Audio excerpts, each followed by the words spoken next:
Hey, what's up, everybody, and welcome to Studio Day Heffrey, where we are rocking the morning hair. Today it is defensive tackle time, brought to you by myself and the Tree of Gondor, okay?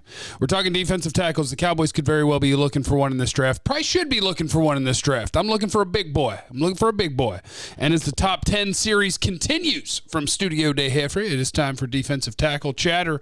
So I'm going to give you my top 10 as of today. Now, will I have to redo these at the end of March? Maybe. Because you got to finalize things, you know? You got to do all the comparisons. You got to figure out all the information you can about all these players. But for the moment, off of tape, I have 1, 2, 3, 4, 5, 6, 7, 8, 9, 10. I've actually seen exactly 10 defensive tackles, so I can put them in order for you. And if I'm missing anybody that you like, I'm not done by any means. I'm just trying to give you some content on a whatever day this is. Tuesday? Number 1 is Christian Barmore. He's my only first-round defensive tackle. Christian Barmore, Alabama. He's got everything. He's young. He's not consistently dominant, but you look at the last 2 or 3 weeks of the season against the best competition, and he played his best football. Christian Barmore has the power. He's got the agility. He's got the get-off. He's got everything you want to be able to be a good run player and a good pass rusher in the NFL. So Christian Barmore, I have a cheater grade on, the 1-2, but that means that I would pick him somewhere in the teens or 20s. And Christian Barmore, Alabama, to me, he's clearly the best defensive tackle. It's easy. Now, next, I got 3 guys that I have second-round grades on. And my second D tackle in this class is a lot of people's like 8th D tackle, and that's okay. My second defensive tackle is Marvin Wilson at Florida State. 2020 was not his best work. Was it because he was banged up? Was it something to do with the Rona year? What is the reason for it? That you don't know. And that makes it a risk with as high as I have him. But I've seen really high-end traits from Marvin Wilson at Florida State as a freshman, sophomore, and even flashing a little bit of it as a junior. What I really like about Marvin and guys like him is when you hear somebody say violent hands, that's Marvin Wilson. The game comes easy to him, and it's really hard to maintain or sustain a block on him because the hands are just so powerful. It's just, bow, your hands are off of me. Boom, get off of me. It's just that sort of brute strength I really like. He's not necessarily a great defensive tackle athlete, but I think that he's at least an above average defensive tackle athlete, and you can just see that that dude is rocked up with power. At his best when he's rushing the passer, I mean, it is just get this hand off of me. And if an offensive lineman gets reset, it's like, okay, next move, bam. Like, it's just, he's got an ability as a pass rusher, and he's got a lot of power in that body. So Marvin Wilson, D-tackle 2 for me. D-tackle 3, and this one's a little bit of a projection, but it's Levi Rike. He is, first of all, he's Allen, Texas' own, I believe. He was a 2020 opt-out, and he's one of the guys that was playing out of position in 2019 when you watch him. He's playing nose tackle on a 3-man defensive line, so it's going to be hard to stuff a stat sheet when you're lining up over a center. You have 2 other defensive linemen, and there's a guard on either side. It's going to be tough. But what you see from him is he is the fluid, quick, kind of speedy, shooting gaps, so you can project that Levi Rike is the guy that could be a really good pass rusher from the defensive tackle spot out of this group. He's an active and a good run defender against single blockers, gets overwhelmed by doubles, but again, he can redirect, change direction, shoot gaps. He just kind of works his way in the run game. He can hold ground and control and track versus single blockers, not versus doubles. So he's, again, 3 technique, guy that lines up over a guard and tries to win one-on-one into the backfield. Rike, defensive tackle number 3 at the moment. Final second-round grade, Alim McNeal, NC State. He's listed at 6'2", 230, and I got to tell you, I like him a lot. Once again, this is a guy that at NC State, he's lining up directly over the center, and he's really easy to like because on tape it's just consistent. At the snap of the ball, just bop, and he just grabs the center, controls him, puts him wherever he wants him, and moves on with his day. So you can see that he can control blockers. I think the one thing to me that he needs to work on is an awareness of what's happening outside of directly in front of him, because I see him get caught off guard from by double teams from both directions.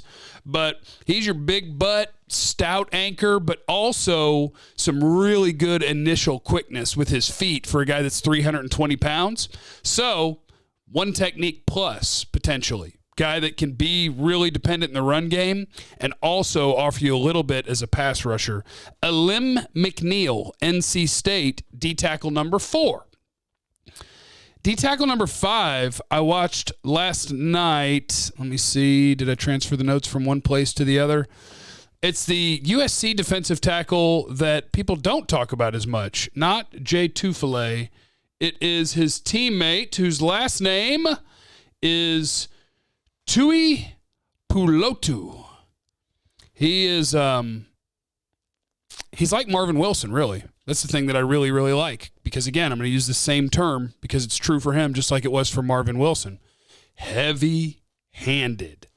It's just, no, you're not going to block me. Next guy, pow, you're not going to block me. When he jolts a guy that's kind of trying to cut him off, he'll send a guy flying. He is a heavy-handed dude. I don't think he's quite as naturally powerful all the way through his body as Marvin Wilson. He's not going to bull rush you down the middle and walk you back to a quarterback like Marvin Wilson can.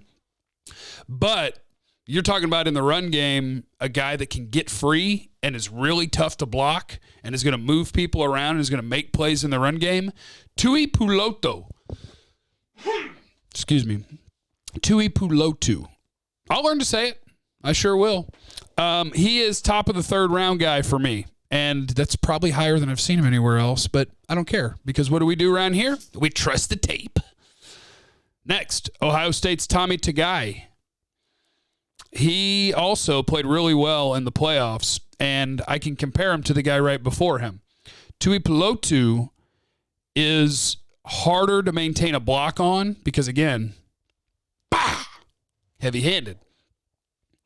Tagai, I think, is overall a little bit more agile and a little bit more able to sustain power in his lower body and continue working through a guy once he's already blocked. So one is get off of me guy, and one is I can keep working through this guy.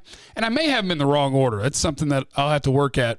But my third round group is a bunch of guys who should be good run stoppers in the NFL. Tagai is my 1, 2, 3, 4, 5. That's D-tackle number 6. D-tackle number 7 is LSU's Tyler Shelvin. He's a mountain. He's like 350 pounds. He doesn't move like either one of the guys in front of him that I'm talking about stopping the run. What Tyler Shelvin does is he don't move. So if you're the Cowboys and your goal is just, hey, how can I get my linebackers playing better? Can I find somebody that can clog things up there? Tyler Shelvin will clog things up. He's a freaking mountain. That's what he is. He will offer no pass rush. But if you want an anchor in the run game, Tyler Shelvin's got you covered. That is D-tackle number 7. D-tackle number 8. We're now into the 4th round. Let me get my notes pulled up. Tufa, D-tackle, USC, 305 pounds, opt-out. Got pretty good agility at his size. Active dude. Plays hot. That means plays hard. He kind of beats offensive linemen side to side, but he doesn't have the anchor. He's going to get moved around. So he's a guy that plays the 3 technique. He can kind of redirect. He can slip blocks. He'll make plays in the run game when he's able to avoid or slip off a block, but he's going to get moved a lot. It's the agility that gives him a chance to have something as a pass rusher and gives him a chance to make plays in the run game. But on my D tackles, I would like you to be able to hold your ground better than Tufa can. Next, Davion Nixon. Let me get to the Nixon notes. Davion Nixon, round 4. I know some people are talking about him as like a first or a second round pick. Davion Nixon, initial quickness, a little bit of a flash player, but has nice tools. Has some awareness when he's unblocked. He'll realize that something's up and realize where the next block is going to come from.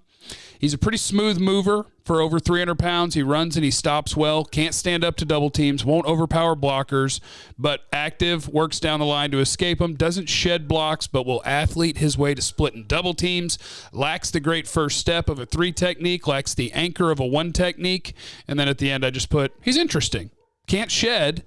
The anchor's there at times, but can't shed. Davion Nixon. And defensive tackle number 10 is Jalen Twyman. And Jalen Twyman is an opt-out from Pitt.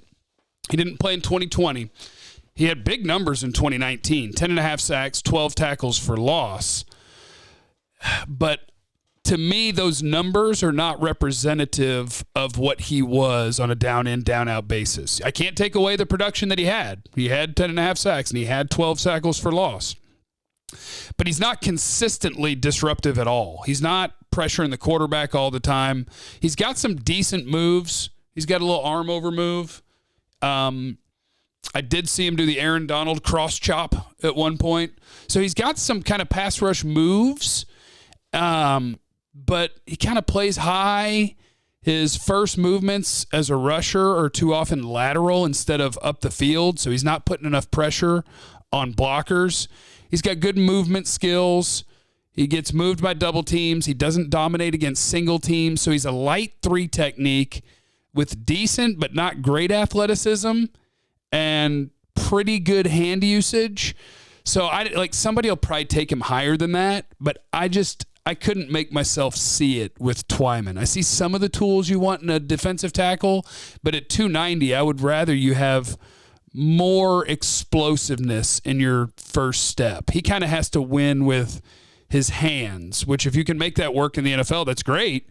But I have Jalen Twyman as a 4th or 5th round guy, and that is defensive tackle number 10. Leave in the comments if there's a guy that you like that I haven't gotten to yet, and I'll be sure to update people once I do. So that is, I should turn the light on before I broadcasted today, but I forgot to. Whatever. That's your defensive tackles to keep an eye on in the 2021 draft class, brought to you by I Just Woke Up Hair and the Tree of Gondor. Remember to mash the thumbs up button, hit the like button, leave in the comments what you want to talk about tomorrow or guys that you think I need to see. I've been talking to John Owning of the Dallas Morning News. He's going to come on with me at some point to talk about the edge rushers. But there you go, defensive tackles. Remember out there, you have no idea what anyone's going through, so be cool to everybody. And I love you. Bye.